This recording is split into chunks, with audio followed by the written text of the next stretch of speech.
Hey everyone, welcome to the Q4 2018 MSG What I Saw Happen report. Matthew, Happy New Year. Happy New Year to Rob and you, Rob, as well. Good to be Yeah, here. it's always cool to take some time and look back at what we saw in the quarter. I do think it makes sense, and again, we got a lot to cover, so we're going to try to keep piling on. But I do think that there's a part of talking about this report and as well as kind of where it fits into some of the work that you do in terms of looking forward and the earning reports and so forth. So let's set the stage for what we're going to cover today. So there used to be 2 reports, and now there's going to be 3 reports. There's the What I Saw Happen, which we're talking about right now, basically what I actually saw happen in the last 90 days, so for Q4 2018. There's also the publicly traded company analysis, which we're going to put out on about the 45th day of the quarter, all the advertising companies, Facebook, Google, Amazon, etc. And then there's a new one I started working on, which is my 3-year advertising outlook. And that one will put out sometime around the beginning of March. That'll be nice to sort of say, here's where we think the world's going in the advertising ecosystem in the next 2 to 3 years.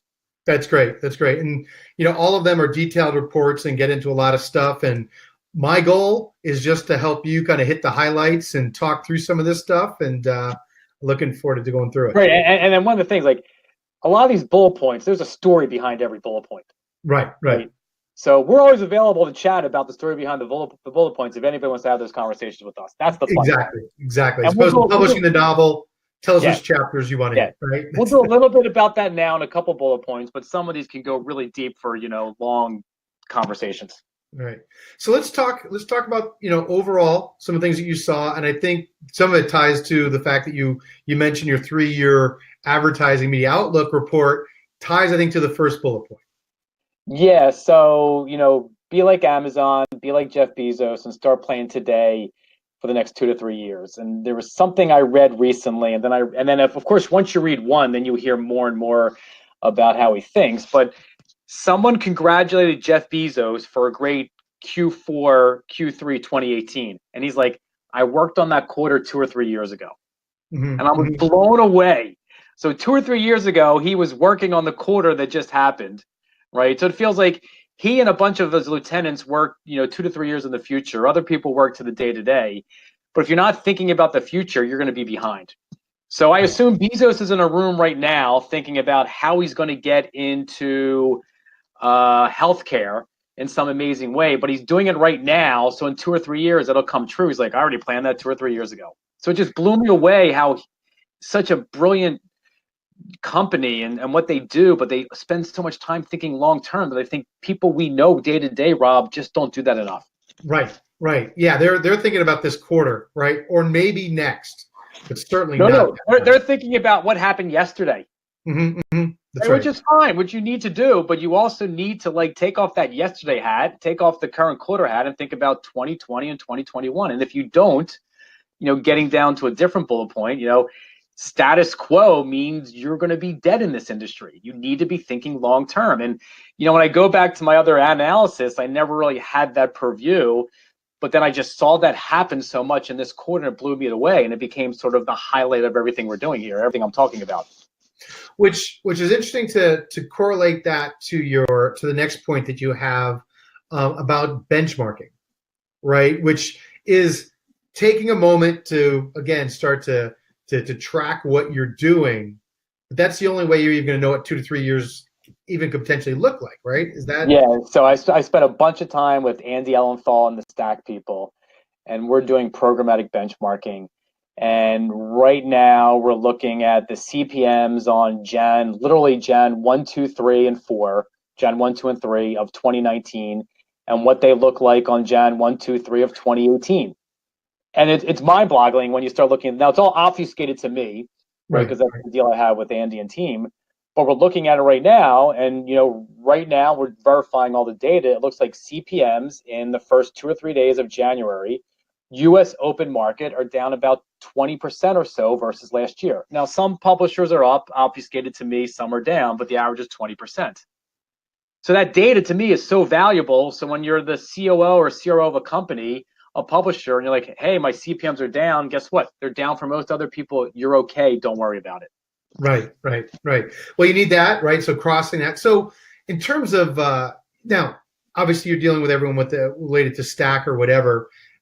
It comes to, again, one of the points I think we always talk about is having analytics people, having people actually work in this data. So if you're not part of that program, part of what that is, you got to do it for yourself, or start to, again, get this data out there and start to Yeah, report. and I think if I went back, I looked at all of my what I saw happen, analysis I did. I think we're up to like 13 or 14 now. I lost count. The one thing I've said probably every single time is hire more analysts. Yeah. Over and over and over, hire more analysts. Let them help you.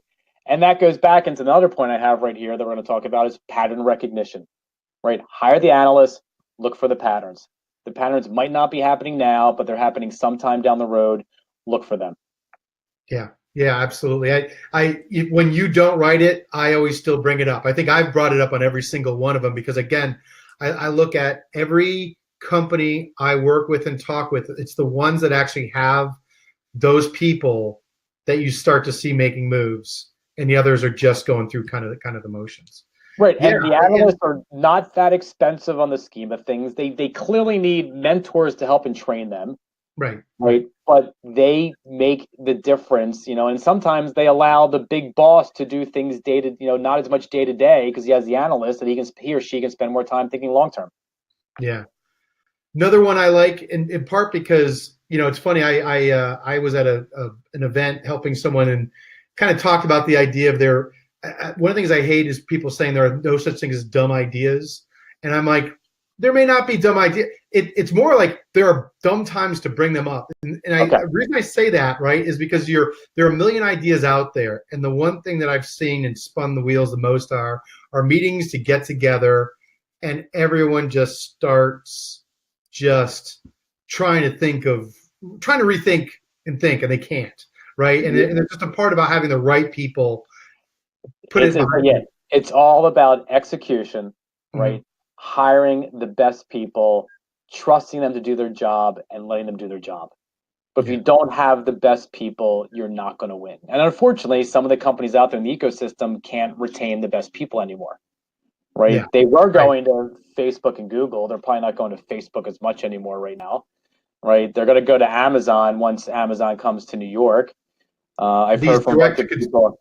Yeah, the direct-to-consumer brands are really super sexy right now, right? So that's a place if you want to be entrepreneurial, I'd be thinking about, Right, and the other thing is if you're one of the companies out there reading the email or watching this video and you have amazing people for you, pay them a lot of money, keep them happy, don't let them leave. Everything you can. So right? Absolutely. Again, just you can't retrain some of the expertise that's out there, and there's too few people. So you mentioned some of the platforms. You talked about Amazon specifically, obviously with Jeff Bezos and so forth. You hit on. You say Bezos, I say Bezos. Yeah, well, whatever. Yeah. Whenever I say it, I always think I'm saying it the wrong way. So I think I pretty much say them both ways, interchange, each separate time. So, you hit on your top point around regulation with them, which is a popular thing for everyone to say right now. And I think you have a little bit different take on it. So I have two unintended consequences before we hopped on this phone call I thought of immediately. Number one, if you regulate them and break them up, does it allow for one of the Chinese platforms to come in, right? And get some reign in the United States, which I'm sure Trump would not be happy about. Like, does that happen? I'm not sure if that's good or bad, but it could be an unintended consequence. The other one I was thinking of, if you regulated Amazon somehow, the unintended consequence might be prices go up significantly, right? Because we know right now Amazon does a pretty good job of bringing prices down. And that sort of ties into another point I have right here, about Amazon and Netflix. Both companies with significant market caps down over the past month, which is sad for all of us who hold equity. Not that. By the way, I own no individual stocks. I own it all through mutual funds. To be clear about that. Same. Right, but both Amazon and Netflix are not profitable. I don't think 50 or 100. That's why they're not. Right. But their market caps are through the roof. Like I think 50 or 100 years ago, you're always gauged on profitability. Right. And today, the market gauges those two on top line revenue and future outcome, future looking outcome. Not only that, but when Amazon makes an announcement on a market, everyone else in that category goes down. Right. Right. So in other words, and Bezos right now is planning for his next event in 9 months, right, whatever it is, 9 quarters. Right. And the market will change then. Yeah, I think what's interesting in what you said is the someone from another country coming in. That's something I hadn't really thought about, quite honestly, in terms of, because I've looked at like things like AWS spinning out of Amazon somehow makes sense to me. I don't know, making Facebook into Facebook and Instagram, it seems to me the same. Like, I'm not sure what you're really splitting up there. Google gets interesting for me. But the one Google one, like so Google's by far, I think I have it right here, most powerful information monopoly in the history of the world, right? They're the leader in search. Number 2 in search is probably Amazon in some ways, right? Because people go to Amazon and people, to search a lot, not Microsoft. But there's no search competitor, not even close, right? So if you broke up Google and they had to spin off YouTube, right? Could YouTube then take that Google DNA and create a competitor in search versus Google? I think it's worth exploring. Right. But the thing is, the whole unintended consequences about Facebook, Google, Amazon, Apple, Spotify, Netflix splitting them up is like you and I and someone else would have to sit in a room for 2 or 3 days and sort of go through every single iteration to find out what would happen as best we could if that does happen. Right. And what opportunities emerge, right, as well as all the other or what negative unintended consequences kick in, like prices going up and someone in China coming in with a new app that takes over. Right. You have a comment in here about consumer harm. There's a part I think I prescribe to there being some consumer harm, but maybe that's more about technology kind of outstripping our ability to understand how it's changing things and how we communicate with each other, right? So I sit there and I go, I see some negatives. I'm in the trying to figure out what the regulation might be, because I do think that the monopoly piece is problematic. But I read your comment about harm in a different way. So elaborate on what you mean there. Okay, so 10 years ago, you're a marketer, right? You had TV, you had radio, you had print, you had digital, et cetera, et cetera. Life was complicated, but you had a lot of people working for you, a lot of money being around different places, and everyone felt pretty good. Fast forward to today, 70 to 80% of your dollars go on Facebook and Google? It's harmed everyone else in that ecosystem. And maybe it was meant to be because other companies weren't performing well, but it fundamentally changed the entire ecosystem from where we were 10 years ago.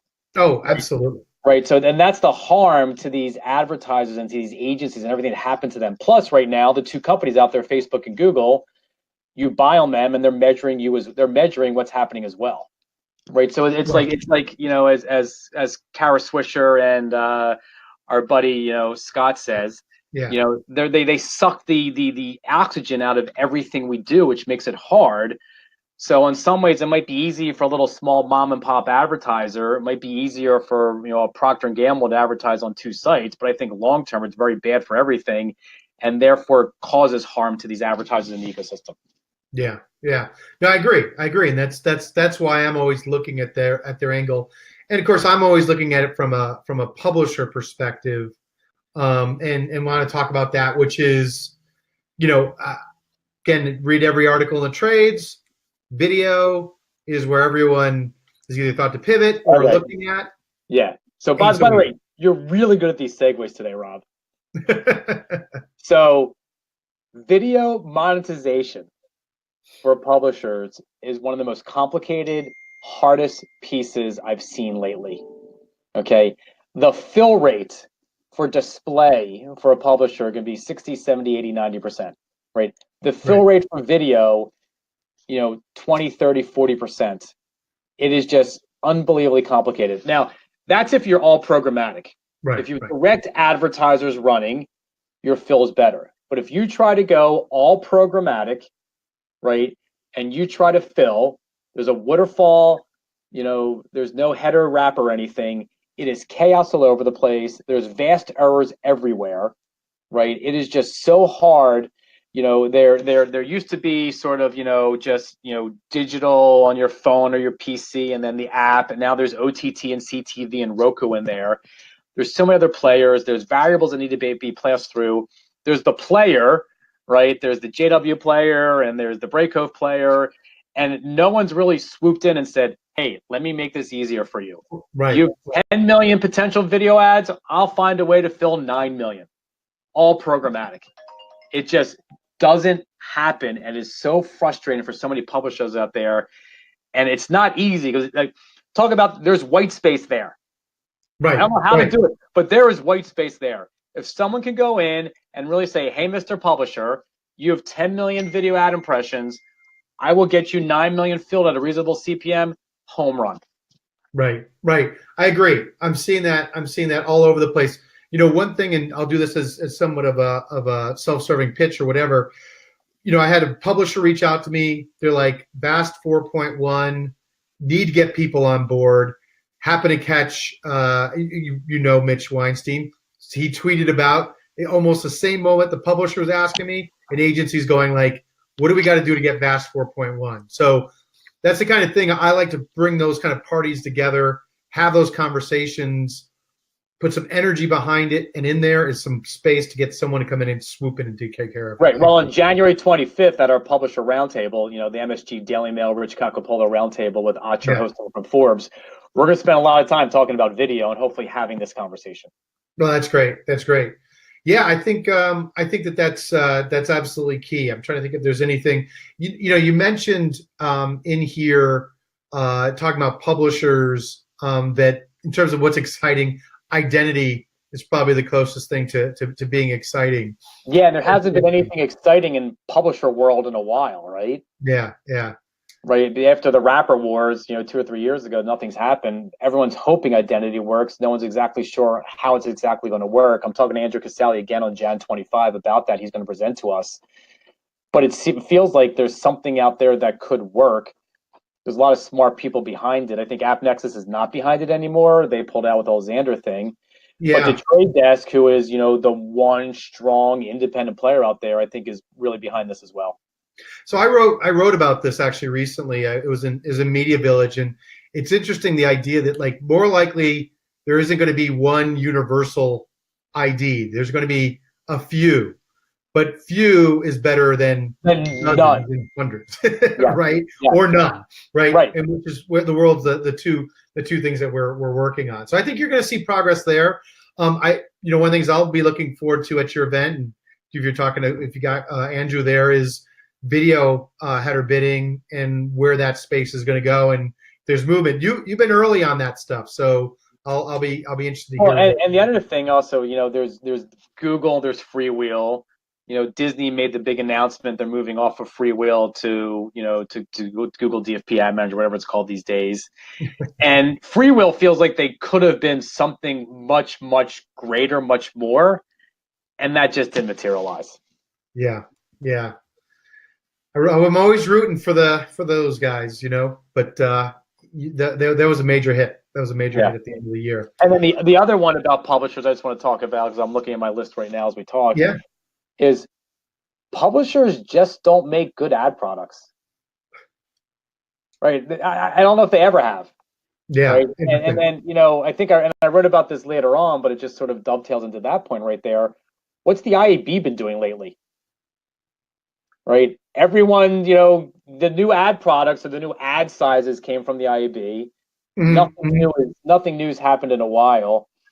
There's the full screen when you're inside of Facebook or Instagram, right? In a story. It feels like that is an ad that the IAB should, promote and sponsor and call it something. That hasn't happened. We know the IAB is mostly controlled by people who write the biggest checks, which I assume is Google and Facebook to them. But it just feels like they spend a lot of time talking about direct to consumer and not enough time about get me an ad product that I can sell on my mobile phone that's full screen that's going to work. And that just hasn't happened. And the publishers, they've tried, they can't do it on themselves. They need someone to help, but it's just not happening. That's what I was going to say. There's some herding the cats, steering the glaciers. As you were getting the right people in the room that have some vision to drive those things forward. I know in my world, those flex ad units are coming very quickly. We're going to see whether agencies are even able to do them. Going to probably have to do it for them.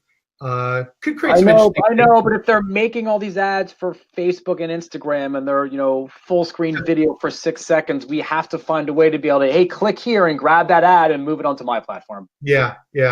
Through a mobile DSP or whatever. You make me think of an analogy, and I want to move on, but there's something I've always tried to. I've been working on this analogy. Going to give it my first quick attempt at it, which is always like I always feel like we're trying to work out the piping into the house, but we're not sure whether it's a sewer line or it's fiber, right? Because it just feels like we commoditize things down to where it's just, to your point, ad products are just pushing through the commodity stuff, and we're streamlining that when we should be installing a whole other system, a whole other way of thinking. So that's what I like to work on. I know, but I want an ad unit that all publishers can use that they're already making that's easy to move over and just not happening. And that, again, the IAB should be doing that. Yeah. All right. We'll call on them and do that. So let's talk. Okay. Let's talk some of the ad tech space. Actually, you hit on that already when you're the points about the IAB. Trade Desk, I know, is a particular company you follow quite closely. I personally think, again, I'll say it again, Jeff Green's the smartest man out there. I still think a media company is going to buy the Trade Desk, get Jeff Green to come in and run the company, right? But now I'm talking about everything that's in my 3-year outlook, so I'll stop doing that. Yeah. Let's get Jeff. Let's get Jeff on one of these. You think we get Jeff with the? I'll reach out. Let's do that. Can't try. Okay. So let's move on, just in the interest of time.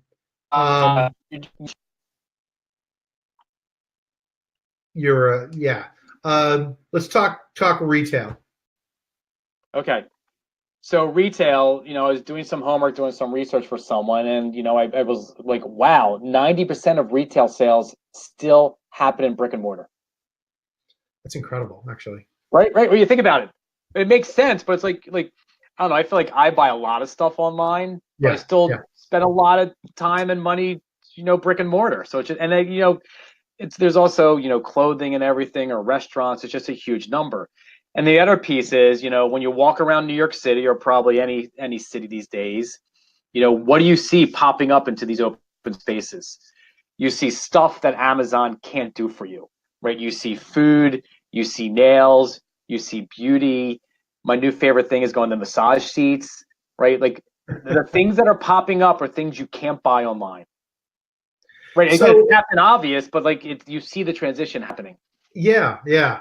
So, and to your point about my segues, you did actually just walk me into a perfect segue in thinking about, so this 90% number that you talk about, right, makes me think about a behavior that goes toward how you need to market, right? Which is, if I'm in a store, I might still go to Amazon just to confirm price, research, am I getting the right one? Look at that. So from a marketing perspective, I need to be on Amazon, because someone might not be looking necessarily for an online purchase.